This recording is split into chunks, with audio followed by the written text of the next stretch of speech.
las tareas. Este, pasé un buen tiempo revisándolas. Creo que todas, hasta donde me enviaron.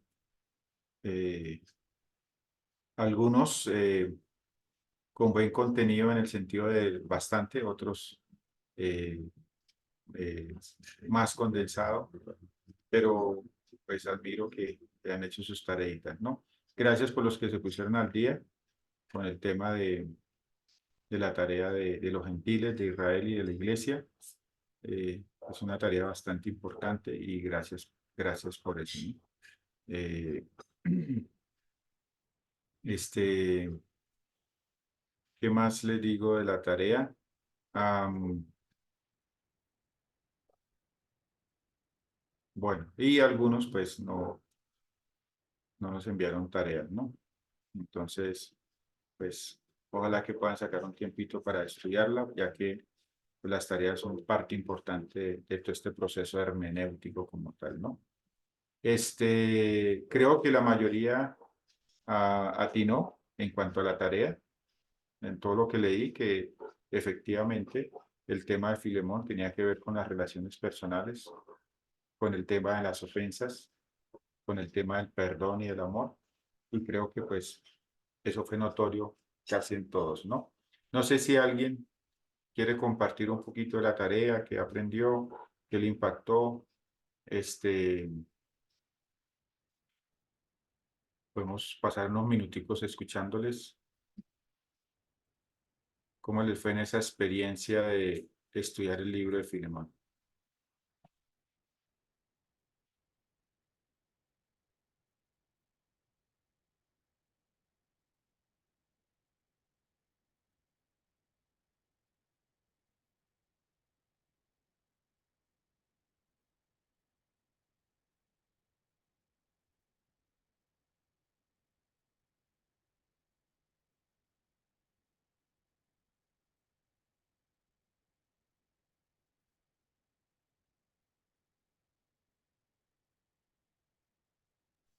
Yo, pastor.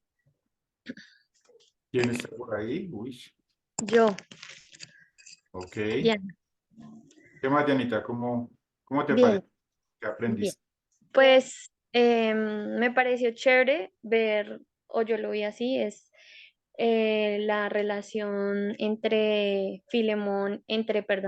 Pablo y el cuadro del Señor Jesús, ¿no? Porque Pablo le dice a Filemón en su carta, le dice, si Onésimo te ha hecho algo malo, cóbramelo a mí.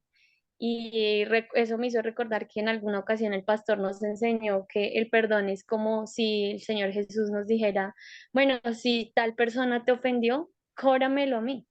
Y eso me llevó a recordar esa prédica que el pastor nos enseñaba y ese principio del perdón. Entonces es bien bonito ver que Filemón, aunque es un libro corto, porque realmente es una carta muy corta, es muy concreta, enseña sobre el amor, sobre el perdón, principalmente eso. Entonces yo lo vi como un cuadro entre Filemón y Pablo y Jesucristo y yo. O sea, es una relación muy bonita.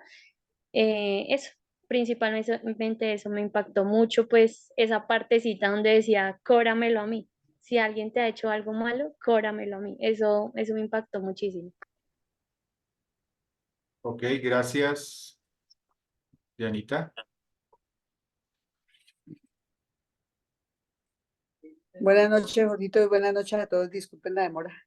Pero muy buenas noches, ¿cómo estás? Bien, gracias. Ok, Gracias a Dios.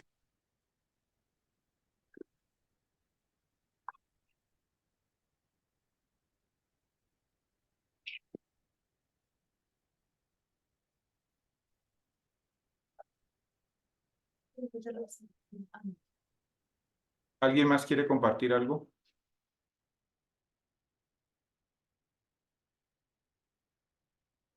Camilo. Hola, buenas noches a todos. Hola Camilo, ¿cómo estás? Bien, bien, gracias a Dios. Hay algo interesante que me pareció ver, que era que Onésimo es un nombre que quiere decir como útil, ¿no?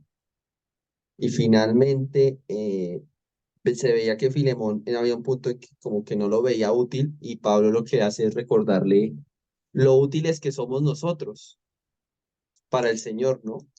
A veces le mostraba a Filemón que no solo era porque Onésimo era un esclavo, sino que nosotros ya teníamos otra utilidad y que debíamos incluso vernos, eso hacía que nos viéramos como hermanos, a pesar de la condición social en que estuviera quien estuviese. Eso me pareció interesante. Gracias, Camilo. Y gracias por compartirlo.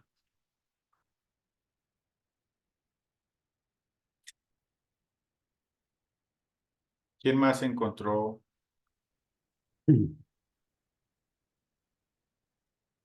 algo más? Creo que Vero. ¿Sí? Sí, creo.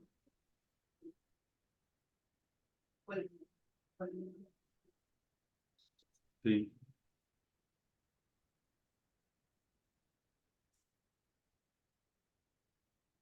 Ahí. No. Ahí, ¿ya ahora sí? Bueno, en la partecita donde dice que él podría exigirle como yo veo que es como profesor, que era una buena acción que pudiese recibirlo ya como hermano y no como esclavo, pero que él se lo suplicaba, ¿cierto? Y que en la partecita en que dice, o que le pedía el favor, y que si algo le debía, pues que se acordara, que lo pusiera a la cuenta y sino que se acordara que él también le salía de ver a Pablo, ¿no? Entonces yo al principio tuve como mi entredicho, ¿y por qué él dice esas cosas? ¿Sí? Porque él tiene que decir esas cosas. En este tiempo sería como echar en cara lo que el favor que usted hace, ¿cierto? Uno lo vería así de esa manera, como echando en cara, bueno, yo te ayudé, ahora pues no me lo ayudes a mí, pero ayuda al otro. Investigué un poquito y no, ya como que se despeja esa partecita que habla Pablo. Es como el quedar en deuda por la salvación. Yo lo vi como de esa manera porque así como él lo recibió, pues el otro también lo recibió y ya no somos esclavos, sino hermanos. Yo lo vi de esa manera. No sé si estoy mal. Sí, sí, sí, es en ese sentido. Gracias, Vero. Ok. ¿Quién más? ¿Alguien más tiene algo para compartir? Sí, pastor. Airito. Ah, averiguando algo de Onésimo, puedo observar que Onésimo, la deuda que tiene con Filemón, no es que le haya hurtado nada ni a eso. Lo que pasa es que él, de alguna manera salió, no de manera legal, de la esclavitud, entendiendo que el esclavo es parte del patrimonio del patrón. Al parecer, Filemón se alejó de la servidumbre de Filemón. No, no entiendo bien si él se fugó o alguien lo ayudó a fugarse. Una vez que él se encontró en libertad, se encuentra con Pablo y es donde se encuentra con el Señor. Cuando Pablo le hace la recomendación que ahora le es más útil, me deja entrever que en su vida de servidumbre material, Onésimo como que no era muy buen trabajador y que ahora en la vida espiritual parece ser que tiene mucho más servicio que en la vida material. Ok, gracias, Airito. Bueno, yo sé que esto que hemos hecho es un tentempié, es un acercamiento superficial a ciertos temas en las Sagradas Escrituras, a ciertos libros. No es, estamos hasta ahora calentando motores en ese proceso de acercarnos a la palabra de Dios de una manera, otra manera, ya que pues el acercamiento a las Sagradas Escrituras lo debemos hacer de muchas aristas, ¿no? O sea, teniendo varias perspectivas, ya que la información que se encuentra en las Sagradas Escrituras es una información muy rica, muy valiosa, profunda, como dice la palabra del Señor, penetra hasta el profundo del alma, como lo dice Pedro también, y pues está diseñada para discernir, ¿cómo es que utiliza el término Pedro? Escudriñar, ¿cierto? El alma, el corazón, etcétera. Así que la palabra de Dios, pues, es algo increíble y nosotros estamos tratando de adquirir herramientas para hacer ese ejercicio, ¿no? Y como cualquier investigador, como cualquier persona profesional en su materia, pues debemos tener muchos aspectos en cuenta cuando nos acercamos, pues, a ella, ¿no? Entonces, en este momento, ustedes estaban haciendo un acercamiento al libro de Filemón y pues les invito de pronto a estudiar ya más profundamente el contexto, qué pasó, etcétera, etcétera. Grosso modo, pues les cuento que Filemón huye, Onésimo huye de Filemón, o sea, era común que los esclavos quisieran liberarse de su esclavitud, pero en el Imperio Romano eso era un delito que se podía cobrar con la muerte, ¿sí? No solamente lo metían en prisión, no, sino que si quería el amo lo podía simplemente mandar a sacrificar. Sí, era propio ya que era simplemente un material, una herramienta parlanchina, hablante. Entonces, básicamente, pues el dueño, el amo, tenía potestad sobre la vida del siervo, del esclavo, ¿no? Entonces, Onésimo escapa de, de Filemón y parece que le roba también. Entonces le roba, se escapa y parece que se va para Roma, ¿sí? Es como el sueño americano, ¿no? Roma era la ciudad donde todo el mundo quería llegar. Así que él llega a Roma y con tan buena suerte que se encuentra con Pablo, ¿sí? Y Pablo le predica el evangelio, él cree en el Señor y entonces Onésimo hace la pregunta del millón. ¿Qué hago? Pablo, ¿y ahora qué hago? Entonces, Pablo le dice, no tienes otro camino. La forma de restitución es que tú regreses a tu amo. No hay otra forma de hacerlo. Como creyente, como hijo de Dios, tienes que solucionar ese problema. Y tenía que regresar a su amo. Ese era el conducto correcto que debía hacer Onésimo.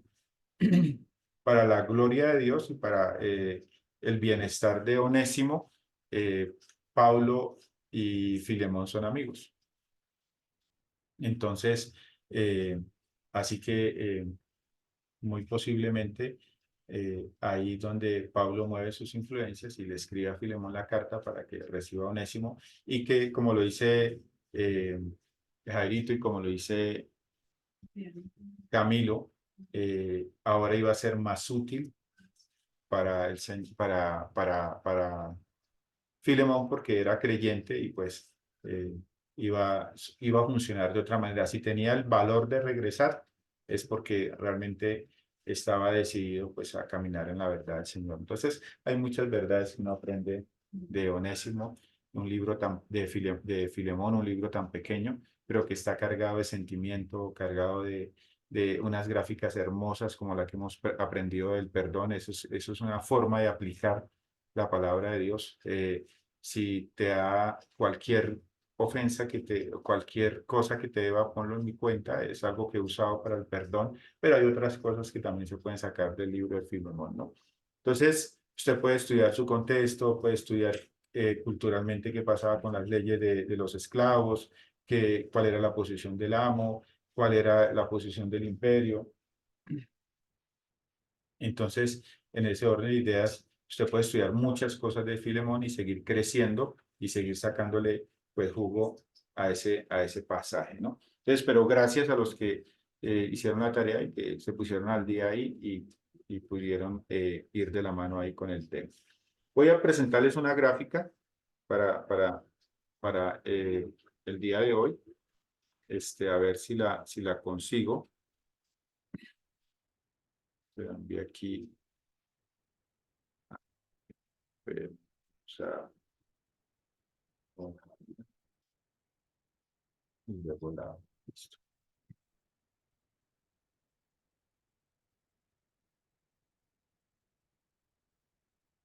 Si aquí uno puede cortar. Cortar. Yo te la envié el WhatsApp. Pero ¿qué quieres? Pues si quiere enviársela a ellos también. Quería cortarla si la puedo cortar para que haya un acercamiento más chévere.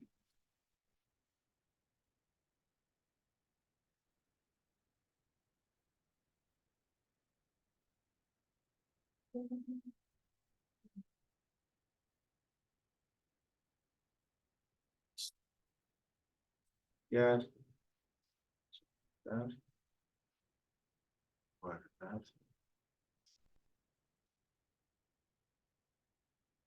Y vamos a abrirla, a ver si nos va un botón un poquito más grande porque está muy pequeño. Un momentico, vamos a compartir la pantalla, entonces para que puedan mirar ahí.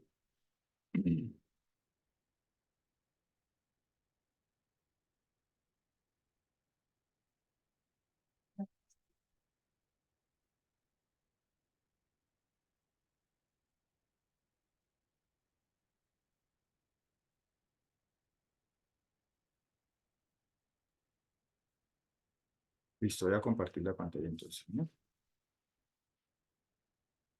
Listo.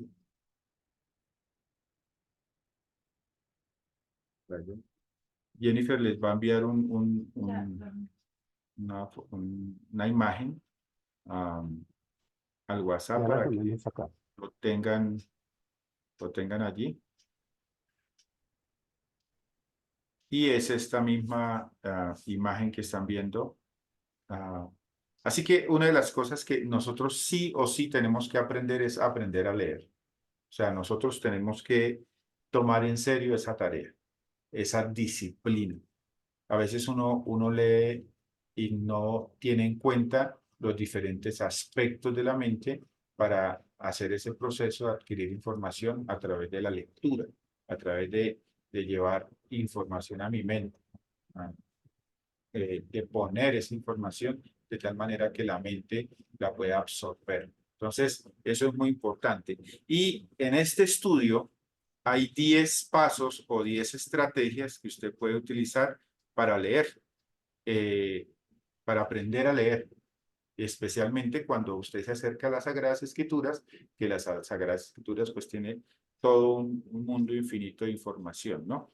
Entonces, la semana pasada, por así decirlo, estuve mezclando el punto 1 y el punto 2, leer con consideración y leer repetidamente, ¿no? Cuando usted leyó en otras versiones, cuando usted ha leído varias veces el texto, ese es leer repetidamente de muchas maneras.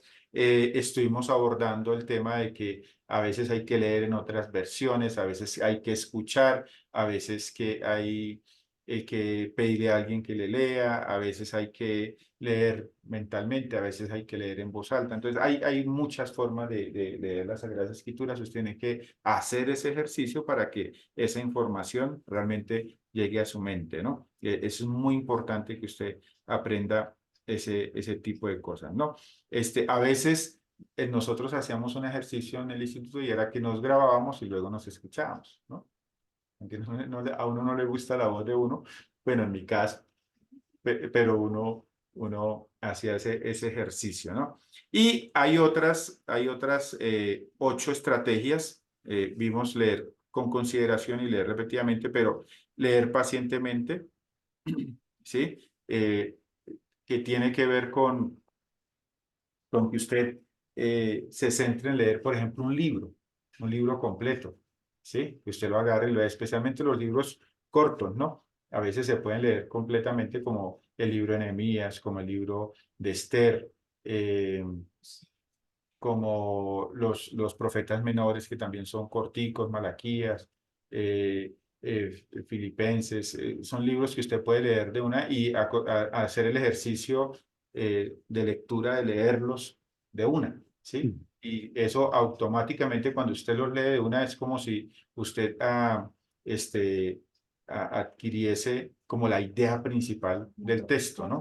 Es muy importante, ¿no? Es como los casos que yo he visto de las personas que cuando empiezan a comer tienen que comenzar y terminar, porque si en algún punto se paran y se les enfría la comida, pues se les va el apetito y no almuerzan, ¿no? Es más o menos algo así parecido, ¿no? Uno agarra y lee de chorro los pasajes o los capítulos y eso le ayuda a uno muchísimo en el proceso y se lo puede hacer varias veces y lo puede escuchar. Y el escucha para algunos es importante porque a veces en sus trabajos, pues su mente, de pronto su trabajo es mecánico o van conduciendo y usted puede colocar allí el tema de escucharlo y eso va a ir ahí llegando a la mente de una u otra manera. ¿No? Hay muchas formas, hay muchas estrategias, ¿no?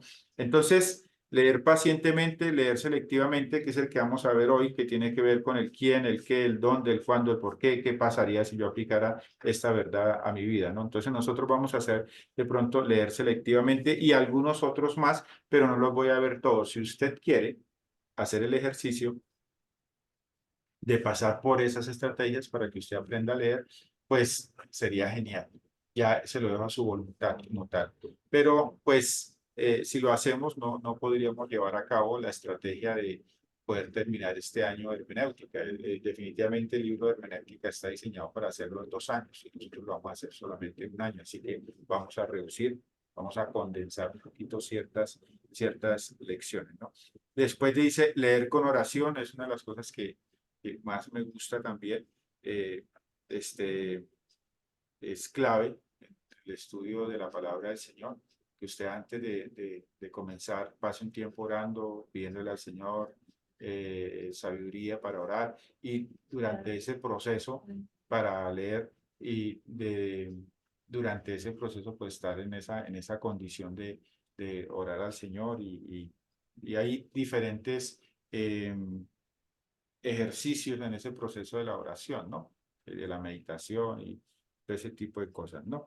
Leer con imaginación, dice usar diferentes traducciones, escribir el texto bíblico en sus propias palabras, leer la Biblia en un idioma distinto al suyo, hacer que alguien lea el texto en voz alta, cambiar tu ambiente para leer. Entonces, son diferentes, pues, estrategias que usted puede usar para que su mente se expanda, ¿no? Y a veces ponerlo, me acuerdo que alguna vez nos pusieron en el instituto a narrar la historia de hecho está ahí también, esa tarea está ahí, pero no la vamos a hacer, narrar la historia de la multiplicación que hizo Jesús de los panes, de un punto de vista así todo dramático, todo efusivo, todo chévere, eso también nos sirve, ¿no?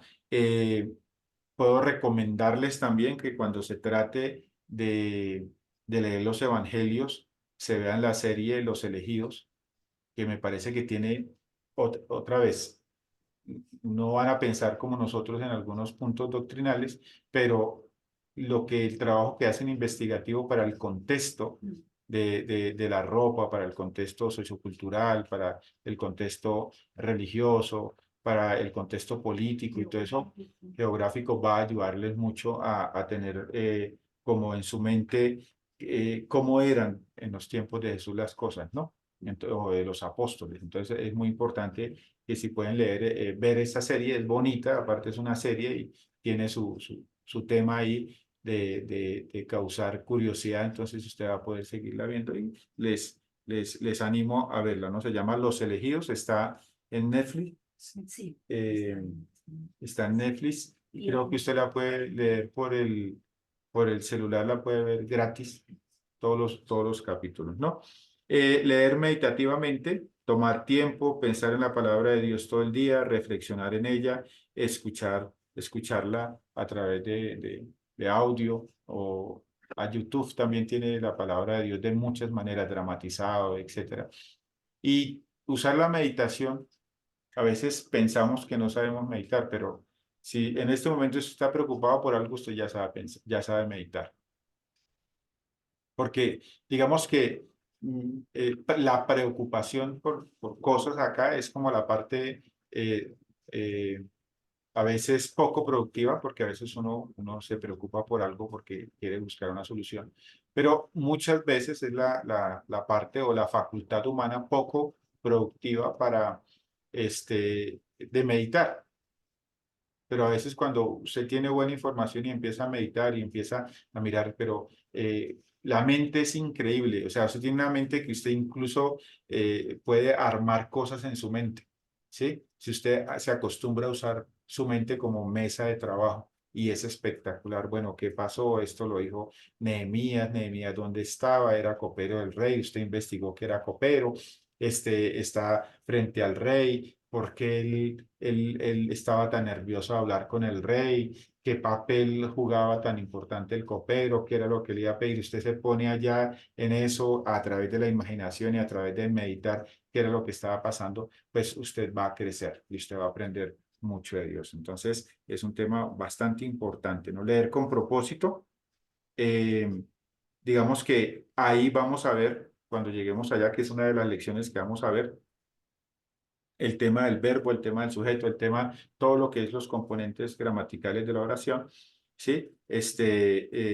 Lo que es la biografía, la geografía, la historia, la cronología, porque son tan importantes en este proceso investigativo de las Sagradas Escrituras, ¿no? Entonces, cuando lleguemos allá, esa lección también la vamos a hacer, ¿no?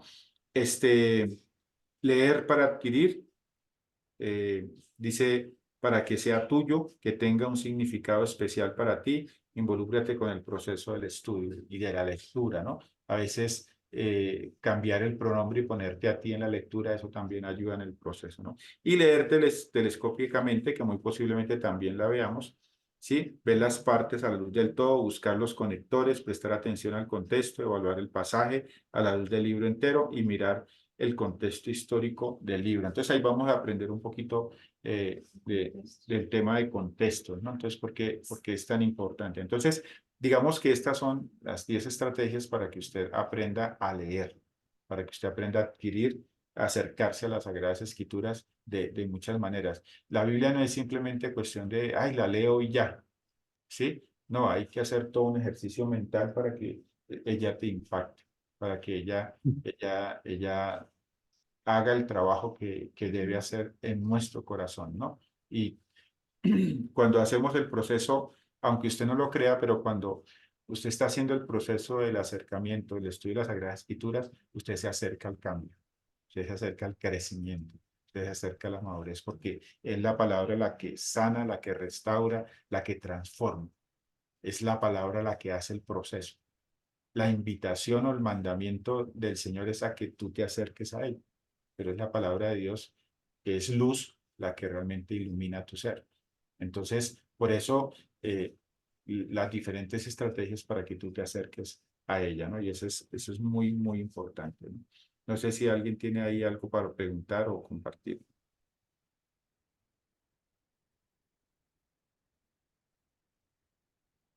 Entonces, nosotros le enviamos esa imagen ahí para que usted la tenga, pero también les vamos a enviar las lecciones para que si usted la quiere, en sus ratos de ocio, ¿sí? Pueda hacer las lecciones, leerlas y pues animarse a hacer el hazlo tú, ¿no? El tema con este libro es que es espectacular, pero a veces los hazlo tú son muy, muy, muy largos, ¿no? Y yo entiendo que ustedes tienen trabajo, yo entiendo que ustedes tienen ocupaciones, otras responsabilidades, y pues la idea es aprender, pero tampoco producirles una carga, una sobrecarga en el tema. Pero de todas maneras debe haber algo de iniciativa ahí en el tema. Entonces yo les voy a dejar pues, las lecciones, nosotros vamos a leer, a hacer algunas de esas estrategias, ¿cierto? Y digamos que en lo que hicieron de Filemón, tuvimos el acercamiento a las tres primeras, ¿sí? Repetir, leer, etcétera, etcétera, ¿no? ¿En qué lección está eso? Esta está en la lección 18. Ustedes recibieron hasta la lección 20. Sí, o sea, ya está. Ahí en el WhatsApp. Entonces, ahí está. Entonces, leer selectivamente, ¿sí? El hombre pone el tema, hay un ejemplo de que, pues, que sus hijos no pueden, pueden decir que él no es tan buen pescador, ¿no? Porque, pues, ellos, él iba a pescar y pues él no sacaba mucho, ¿no? Mientras que ellos iban a pescar y ellos pues sacaban o sea, se cumplía el propósito de la pesca, ¿no? Volvían a la casa con algo. Pero también él pone el ejemplo de que al lado habían otros pescadores, ¿cierto? Calmados y mientras hablaban y conversaban, pues ellos sacaban, ellos pescaban, ¿no? Así que él se queda pensando en qué por qué, el por qué ellos podían realmente tener fruto en ese ejercicio de pescar. Y bueno, ellos escogían la carnada, ellos sabían el lugar, ellos conocían las formas. Entonces, de ahí saca la idea de que hay que ser selectivos en la manera como yo hago las cosas, ¿no? Utilizo la carnada correcta, utilizo el tiempo correcto, utilizo el lugar correcto, utilizo la caña correcta. Entonces, que eso es muy importante, ¿no? Entonces, y a él le llama a eso como carnada. Dice en el último párrafo de leer selectivamente, dice, leer la Biblia selectivamente implica usar una carnada apropiada para cuando estás pescando en las escrituras. Aquí hay 6 carnadas que puedes usar con cualquier texto, 6 preguntas para hacer de cualquier pasaje en las escrituras, que realmente en la absorción de la información de un texto es lo que uno debe preguntar, ¿cierto? Por ejemplo, el quién. El quién responde al sujeto, a los personajes. Entonces, bueno, ¿de quién está hablando? Está hablando de Pablo, está hablando de Filemón, está hablando de Onésimo, ¿cierto? Entonces, ¿de quién está hablando? ¿Sí? ¿Cuál es el tema principal y quién es el protagonista en la historia de Filemón? ¿Quién es el protagonista en la historia de Filemón? ¿Qué piensan ustedes? Aparte del Pienso que Señor Jesús, ¿no? Onésimo, ah, sí, Aparte del Señor Onésimo. Jesús, ¿no? Esperanza dice que Onésimo. Esperanza dice que Onésimo. ¿Qué piensan los demás? Vero también dice que Onésimo. ¿Quién más? Yo pienso que Filemón, porque aparte de que tiene una muy buena recomendación de Pedro, está solucionando un problema que tenía, corrigiendo un error que cometió, se está poniendo a cuentas. Entonces el que está ganando en todo es Filemón. Filemón, el amo. ¿Ok? ¿Quién más? Yo creería que el protagonista es el amor. Bueno, estamos hablando del quién. Acuérdense que estamos hablando del quién. Mm. ¿Sí? Sí, sí. Estamos hablando del Para quién. mí, Sí. para mí Onésimo. Onésimo. Onésimo. En ese caso me voy con Onésimo. ¿Ok? ¿Quién más? Entonces, Para sí, nosotros creo que es Filemón, ¿no? Pues, o sea, la carta es dirigida a Filemón. Pablo se la escribe a Filemón. O sea, Filemón. y la carta se llama Filemón. Ok, gracias, Camilo. Buena observación. Buena observación. Yo también opino que es Filemón, ¿Quién? precisamente por lo que dice Camilo. Es la carta escrita a Filemón Ok, y la carta se llama Filemón. Entonces, para mí el personaje principal es Filemón. ok. Entonces, fíjense que eso responde a la pregunta ¿quién? ¿Sí? ¿Quién? ¿Quién es el personaje? El sujeto. ¿Sí? El que recibe o el que hace la acción. ¿Cierto? Entonces, es algo Es una carnada muy, muy interesante, ¿no? Y usted tiene que aprender. Por eso a ustedes se les puso una tarea de las Sagradas Escrituras, que aprendan a entender los contextos donde, con el tema de los gentiles, de Israel y de la iglesia.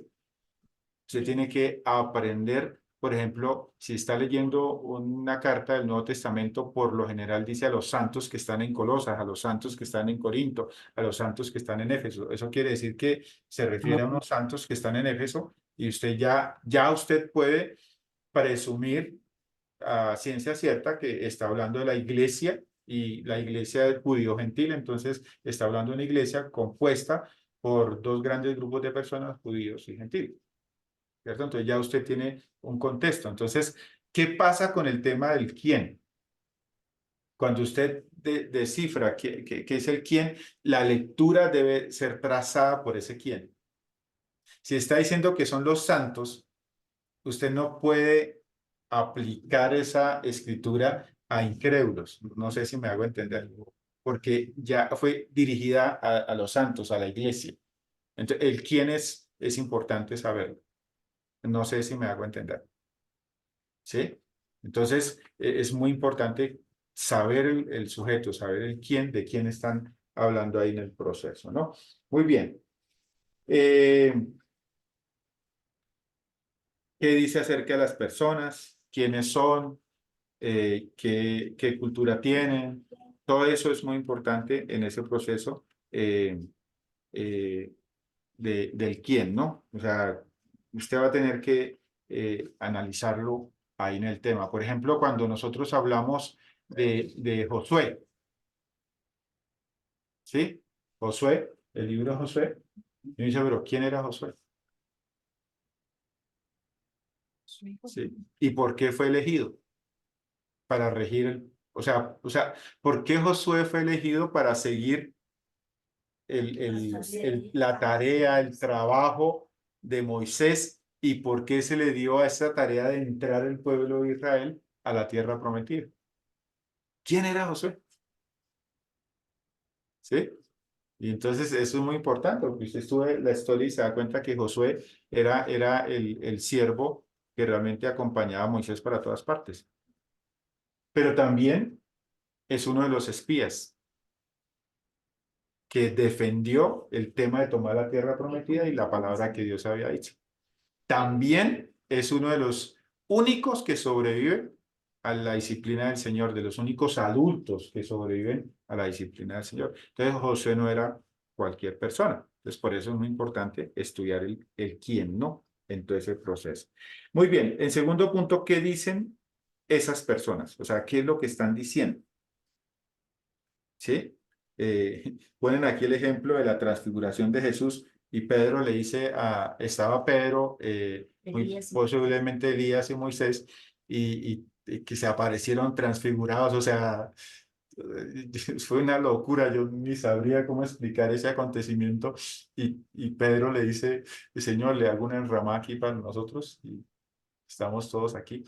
O sea, Pedro, ¿sí? Pedro ido, o sea, hagamos una enramada, Señor, transfigurados, o sea, algo sobrenatural, etcétera, etcétera. Entonces, entonces, ¿qué dicen las personas? O sea, ¿qué están diciendo? ¿Sí? Por ejemplo, cuando el Señor le pregunta a Pedro, Pedro, ¿y tú? ¿Qué dices que soy? ¿Qué dices que quién soy yo? ¿Qué dices ustedes? ¿O ustedes qué dicen de mí? ¿Sí? Entonces, ¿quién lo dice? ¿Sí? Ponerle el tema a eso, ¿no? ¿Qué dicen las personas, ¿no? Muy bien, en tercer lugar, perdón, ¿qué o cuál? Muy importante, ¿sí? ¿Qué está pasando en este pasaje? ¿Cuáles son los eventos? ¿Cuál es la secuencia? ¿Qué secuencia ocurrieron? ¿Qué pasa a los personajes? ¿O en qué caso de que sea un pasaje que tiene un argumento, cuál es el argumento? ¿Cuál es el punto al que quiere destacar? ¿Qué quiere comunicar el escritor, ¿no? Como el tema que leímos la vez pasada, en la lectura que hicimos de el lámpara del cuerpo es el ojo, ¿cierto? ¿Qué es lo que el personaje quiere destacar? En este caso, Jesús. ¿Qué es la idea que realmente está hilando en todo el desarrollo del pasaje. Y cuando uno lo lee en el contexto donde está el pasaje, pues uno se da cuenta el tema, ¿no? Entonces, ¿qué es el tema? ¿Dónde? El dónde responde al lugar. Es muy importante el lugar. Una cosa es la selva, otra cosa es el desierto, otra cosa es el mar, porque tienen contextos diferentes. ¿Sí? Y normalmente las Sagradas Escrituras se escriben mayor parte en el desierto. Eran zonas áridas, ¿sí? De hecho, casi que Israel era un oasis, ¿sí? Porque Israel se encontraba era como una península fértil, ¿sí? Entonces usted ve más o menos la península ay, se me olvida el nombre, Palestina, y está el mar de Galilea, está el río Jordán, está el mar Muerto, ¿sí? Pero si usted lo mira más allá, esto es desierto, esto es desierto.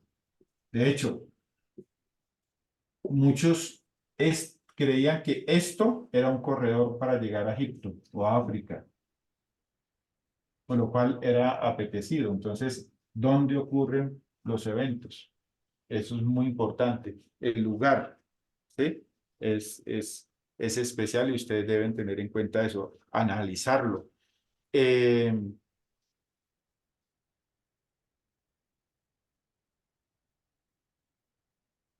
A veces uno comete el error de hacer la lectura y uno no hace el filtro de que nosotros somos un país tropical y nosotros entendemos ese tipo de lecturas desde el punto de vista tropical, de nuestro clima, de nuestro lugar geográfico, etcétera, etcétera. Pero en el desierto aplican otros principios, hay otras costumbres, debido al sol, debido al tema de la arena, debido al tema del aire, debido al tema del frío en la noche, hasta los animales son diferentes a los lugares tropicales como tal, ¿no? Si alguien vive en el hielo, pues tiene que hacer todo un proceso mental para entender qué es lo que está pasando en el desierto, ¿no? Y esa parte es muy, muy importante, ¿no? Eh, listo.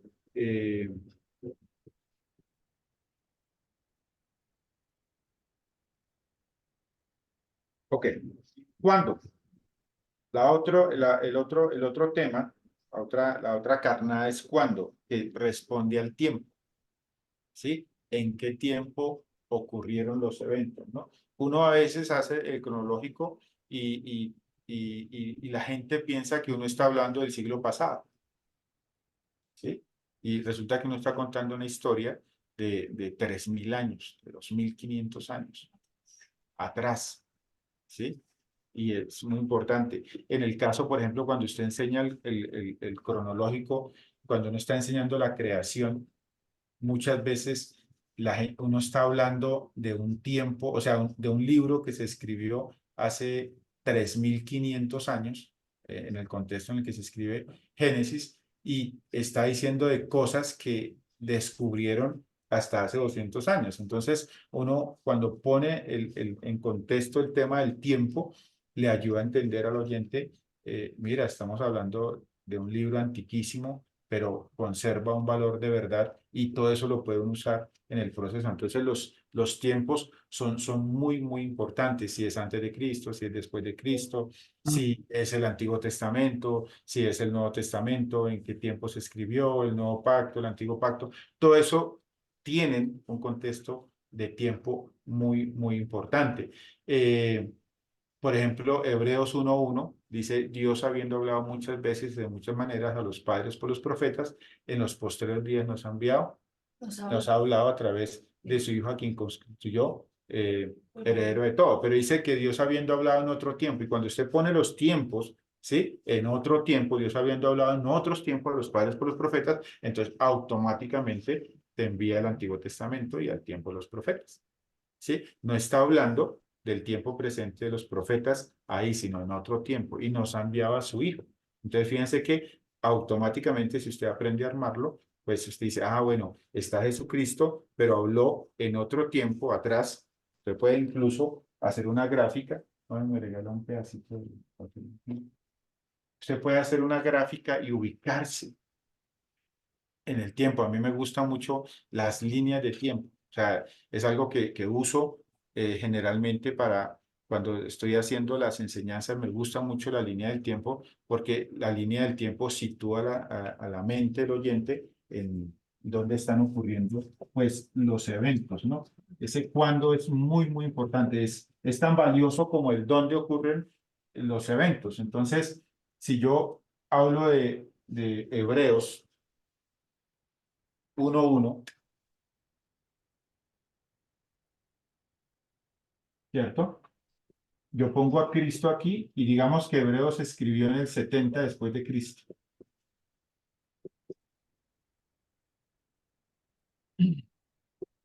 Y yo le hago el análisis del pasaje. Dios habiendo hablado muchas veces y de muchas maneras a los padres por los profetas. Entonces yo digo, bueno, hay 400 años de silencio.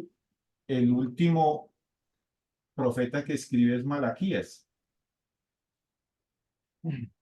Para, para entender un poquito el texto. Y me voy hacia los profetas. Entonces, cuando habla de los profetas, perdón,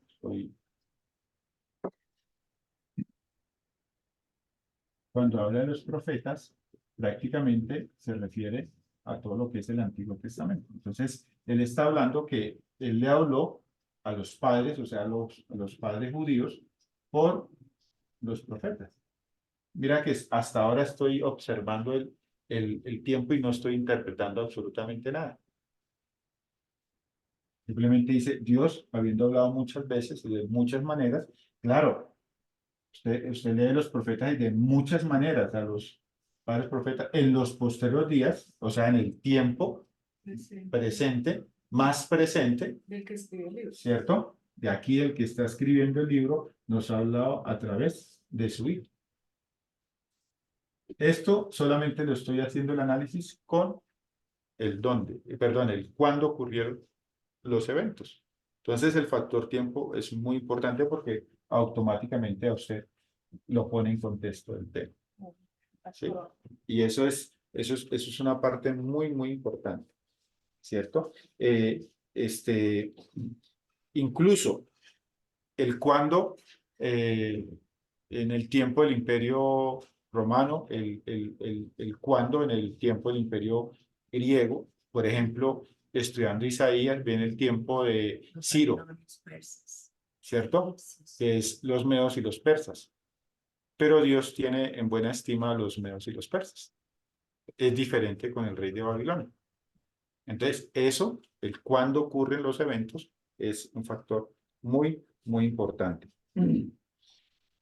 Otra pregunta, el por qué. Entonces ya vamos en el quién,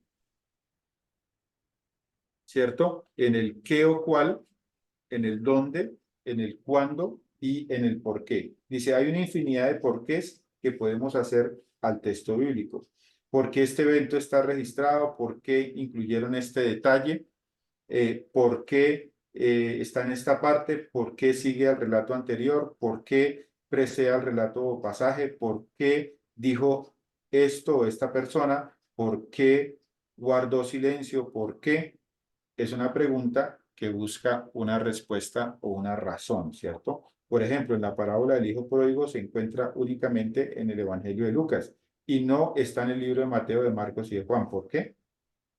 Porque solamente Lucas recordó esta parábola tan poderosa, ¿cierto? O llegamos al libro de los Hechos y francamente no tiene fin. Pablo está en Roma enseñando y predicando, pero nunca nos dice lo que pasa después, ni tampoco lo que pasa a la iglesia primitiva ni a los demás apóstoles. ¿Por qué? ¿Por qué Lucas no continuó el relato? ¿Por qué nadie más continuó donde terminó? O sea, ¿por qué no hay una historia de Hechos 2, por ejemplo? La pregunta ¿por qué investiga el texto más que cualquier otra? Porque esta pregunta inevitablemente conducirá a nuevas revelaciones para nosotros, pero también nos conduce a nuevas investigaciones. Porque uno buscando por qué esto va más allá y investiga esto, investiga lo otro, etcétera, etcétera. Y finalmente, pues una de las tareas más importantes de nuestro trabajo hermenéutico, ¿cierto? ¿Qué pasaría si yo aplicara esta verdad a mi vida? ¿Cierto? La aplicación. ¿Qué aprendes de lo que estudias? ¿Para qué te sirve? Y yo te quiero dar unos secreticos ahí. Eh, cuando usted haga la aplicación,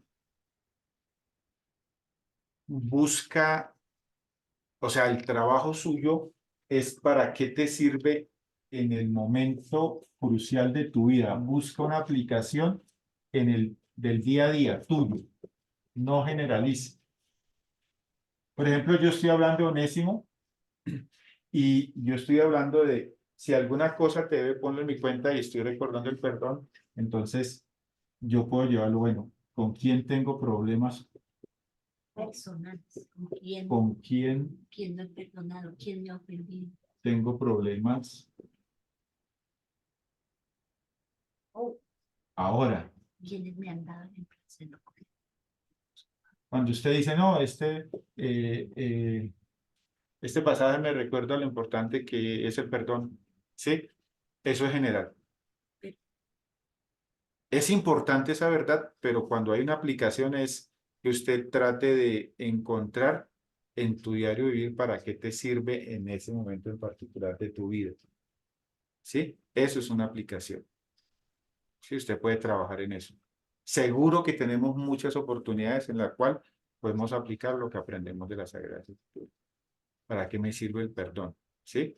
Es algo que usted tiene que usar todos los días, cada momento, cada instante. Cada vez que recuerda que alguien te ofendió o cada vez que, aunque ha perdonado, esa ofensa insiste, insiste, insiste, y usted tiene que sacar ese papelito que dice, yo ya lo perdoné. Yo ya descargué de la cuentica del Señor, ya descargué eso. Entonces, ¿para qué me sirve hoy? Entonces, esa parte de la aplicación es muy importante, ¿no? Muy bien. En la lección 8, al final, hay un hazlo tú. En la lección 18, perdón, al final hay un hazlo tú. Dice, dibuja una línea vertical en el centro de una hoja. Entonces, si tienes la hoja, usted va a dibujar una línea vertical. A este lado vas a colocar las preguntas que acabamos de estudiar, ¿cierto? ¿Quién? Juan. ¿Qué? ¿Dónde? Etcétera. Y a este lado vas a colocar, pues, las respuestas de Lucas 24, 13 al 35. Entonces, Lucas 24, 13 al 35. El camino de Maús. ¿Cierto? Y la idea es que usted cada día haga el ejercicio. Son 7 preguntas, son 7 días. O sea, cada día usted va a hacer el ejercicio y cada día usted va a responder una pregunta de estas. ¿Quién? ¿Cierto? ¿Qué? Y el último día, o sea, el último día de esas 7 preguntas, o sea, a las 6 de la tarde, un poquito antes, ¿sí? Sí, no lo has hecho, no, mentira. Perdón, a las 7 de la noche, un poquito antes de la clase, no, en la mañana o en el día, usted va a responder, pues, la última pregunta, que es ¿para qué te sirve eso? Lo que tú estás estudiando, ¿qué aprendiste? ¿Sí? ¿Qué pasaría si yo aplicara esta verdad a mi vida? O lo que aprendió, en lo que creció ahí. Lo que aprendió durante esos 6 días que estudió esas preguntas. No sé si me hago entender. ¿Es claro? Sí, señor. Bueno, ¿alguien tiene alguna pregunta, inquietud?